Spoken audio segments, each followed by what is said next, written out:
All right, welcome everyone. My name is Perry Karim and I am a mediator at the Center for Conflict Resolution, and I will be mediating your case today. Before we get started, would you both introduce yourselves? My name is Maya. My name is Gabriel. Excellent, and are you both comfortable with first names? Yeah, that's fine. Yeah. All right, and you can feel free to call me Perry. And I haven't met either of you before today, is that correct? Right. Yes. The reason I bring that up is so that you both know that I have no stake in the outcome of this case. My role here today is to be a neutral mediator. So I'm not a judge. I won't be making a decision about your case, and I'm not here to provide you with legal advice. My role here today would be to help you to have the most productive conversation that you can have about the issues that bring you here today, and to see if there's a possibility to have a mutually satisfactory resolution. The way that we're going to proceed is that I'm going to start with the person who brought the case. Which one of you brought the case? Not me. I did. Okay. So I'm going to start with you, Maya, and I'm going to ask you to briefly tell us what brought you here today. And then Gabriel, I'm going to give you a chance to tell us what brought you here today. And from there, we'll have a joint conversation about the issues that you both would like to discuss. At some point, I might want to meet with each of you privately. During that time, anything that you let me know about that you want me to keep private from the other side, I'm happy to do so. Just let me know what that is at the end, and I'm happy to keep that private. In addition to that confidentiality, this entire process, as far as I'm concerned, is also confidential. So what that means is that I will not willingly testify or share any information that I come to find out during the course of this mediation with anyone outside of the Center for Conflict Resolution. There is an exception to that, which is that if I come to find out of any serious imminent harm, then I may have to address that to the extent necessary to prevent such harm. Otherwise, this process is confidential.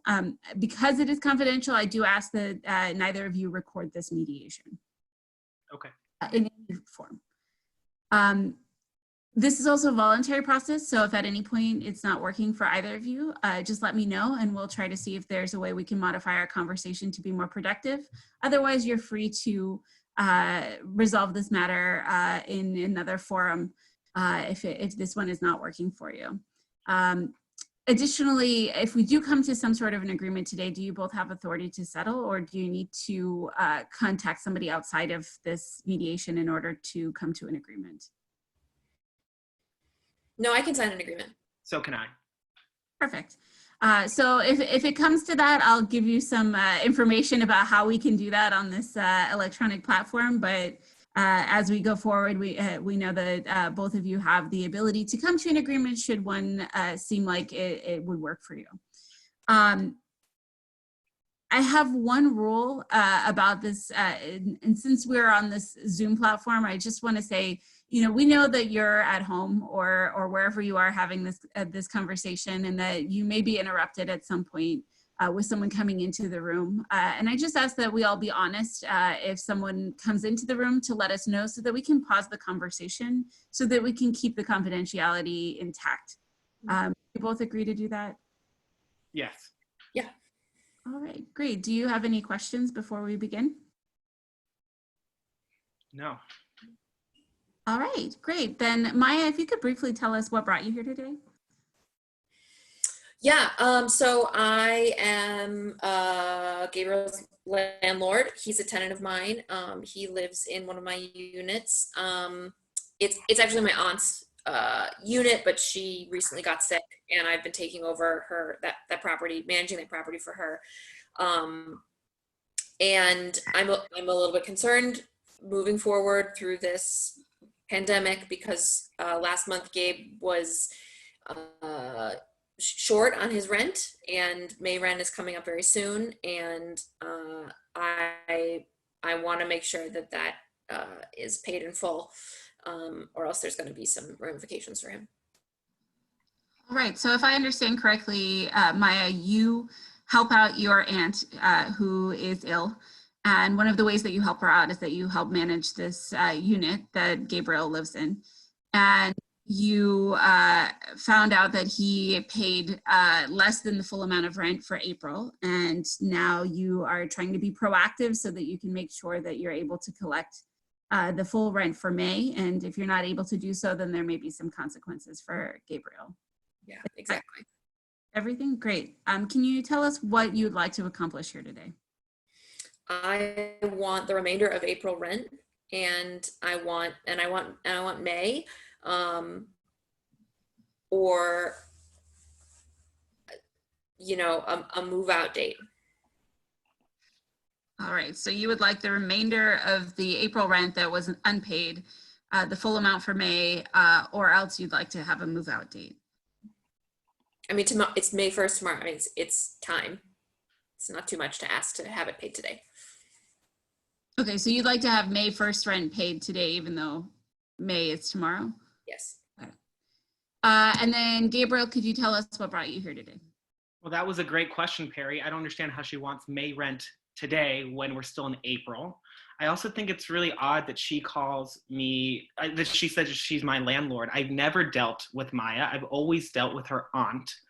And that's who I know as my landlord. And yeah, I was a couple $100 short last month, but I mean, as she said, we're facing this pandemic. No one knows what's going on. I've lost one of my jobs. I'm barely able to, afford life right now. I paid what I could. And Maya says that she's being proactive, but I feel like she's just targeting me. I don't think that she likes me. Maybe she doesn't like the arrangement that I have with her aunt for living there. But I just think that right now we can all be a little bit more understanding. I'm really struggling and I'm doing my best, and I don't think that she can see that. All right. So Gabe, if I understand correctly, you are a little bit surprised to see Maya here today. You have always dealt with Maya's aunt when it comes to matters about the unit. You find it surprising that you would be asked to pay rent for May today when today is April, and that you would imagine that the rent would be due in May for May. You are going through some pretty tough time right now due to the pandemic. You were a few $100 short for the April rent, and you've also lost one of your jobs, and that is making it difficult for you to pay. And you said that these times are really, really uncertain, and that it's difficult to figure out what to do going forward because of that. Yeah. Anything that I missed? No, that's really it. I'm trying my best. And so you're trying your best to try to keep things going, and so that's something that you'd like for us to know. What would you like to accomplish here today? So my understanding is that we could potentially work out some kind of a plan or an agreement. I mean, I'm open to that. It just needs to make sense for my situation, my financial situation right now, which is pretty impacted by everything that's going on. So I'm open to reaching something, but it has to work. All right, so you're open to some sort of plan or agreement on how to move forward together, but it has to be something that works within your ability. Yeah. Right. So based on what you both have said, it seems like there are a few things to talk about. One thing is the landlord-tenant relationship, additionally communication, and then also money. Does that sound complete to you? Yeah, I think so. All right, well, let's start by talking about the landlord-tenant relationship. Gabriel, can you tell us about how you came to this unit? Yeah, so I've been living here for about 2 years. I'm really happy with the place. And I found a post online, actually. It was something on Facebook that, was like new people moving to Chicago. I'm not originally from here. And I saw this place advertised in Albany Park for a pretty good, monthly rent. And I was really excited to finally get here, be settled. And I've been dealing with Maya's aunt, Ellen, this entire time. And she's been really gracious. We've always had a really great relationship. And I've only seen Maya around when something's going wrong or when she needs something. I've never really dealt with her, and all of our interactions have been kind of aggressive. So I prefer dealing with Ellen, honestly. So you've been in the apartment for 2 years, basically the entire time you've been in Chicago. You've lived in this unit, and most of your relationship has been with Ellen, Mhm. and that relationship has been really good. And the times that you've seen Maya, it seems to be when things are going not so well. Yeah, Ellen's always been really understanding. She knows that I, was trying to figure out my job situation here, and has always been really accommodating to me being a, little bit late or, whatever. But Maya, I don't know if she understands that backstory. She just seems like she's always here to try and fix something when I don't even think there's a problem. Excuse me for trying to fix something. So Maya, it seems like you take a little bit of offense at the insinuation that maybe you are only there when things are going wrong. Yeah, I mean, yes. I mean, the reason that I'm here and that I'm managing this space is because Ellen is sick, and I have to take care of Ellen, and I have to take care of her house, and you know, I'm glad that you like Ellen, and I of course love her too. But like, you can't just like start shorting her. You can't just start not paying a few $100s a month, because that money is important, especially right now when she's sick, and she can be too gracious for her own good. And this is not rent is not just a try as much as you can. It's not like you can't just like get a B on rent. You've got to pay the full amount. But It's really important to you. full amount.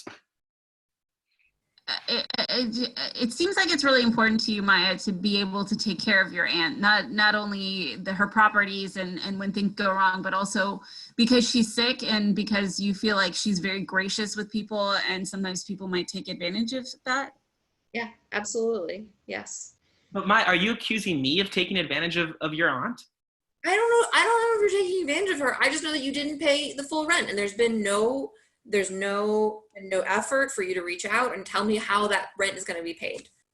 What, like, I come to your house, I try and talk to you about it, and you're never home, which is very confusing. So I've been trying to figure this out, and you've had no response. You've made no effort to try and make up for this April rent. And so I'm not super confident you're going to pay for May, and you can't just continue to say, oh, well, this happened and this happened, and I guess I'll just, I'm trying my hardest.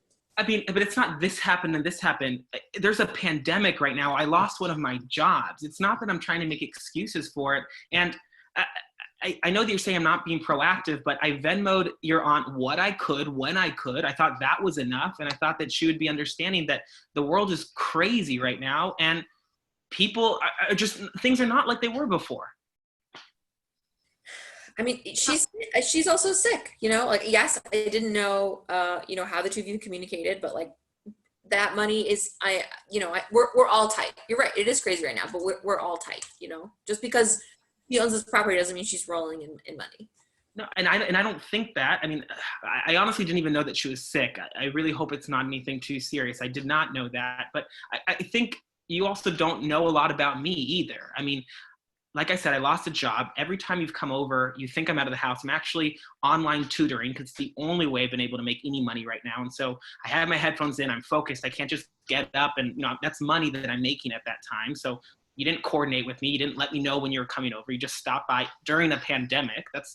I'm sorry, I'm just not going to open the door.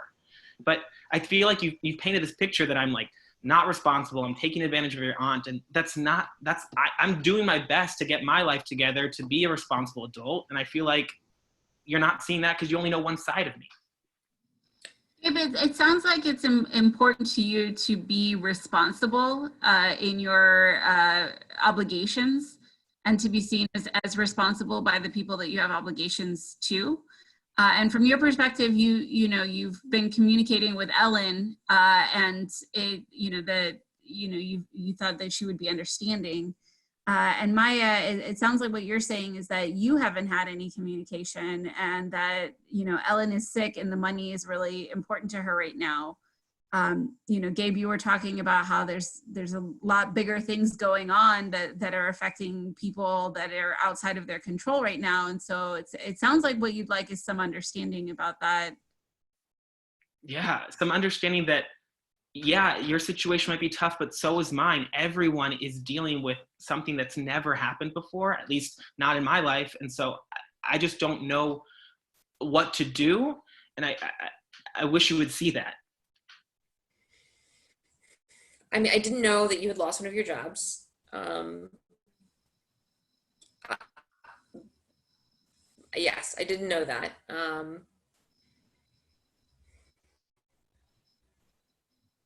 I just, I, you have to take some responsibility for the rent. You know, you can't just like, But isn't paying what I can, like, what, you know, I know it's a couple $100 short, but paying something, that was me taking responsibility. That was me showing that I wasn't just forgetting about my responsibilities to pay rent. So from your perspective, you've been trying to do what you can and be proactive. And it seems like you, Maya, you saw it a little bit differently. yeah, I mean, right, I mean, I live, you know, in far, far outside the city. So for me to come into the city is a really huge hassle. And I felt like, you know, in my mind, coming to you in person and trying to meet you, you know, obviously at a safe distance, but, you know, to talk to you, that was to me, that's the most, that's the best way to communicate with someone. So I always felt like coming to your place, trying to have like a face-to-face conversation about what's been going on is, you know, is the most,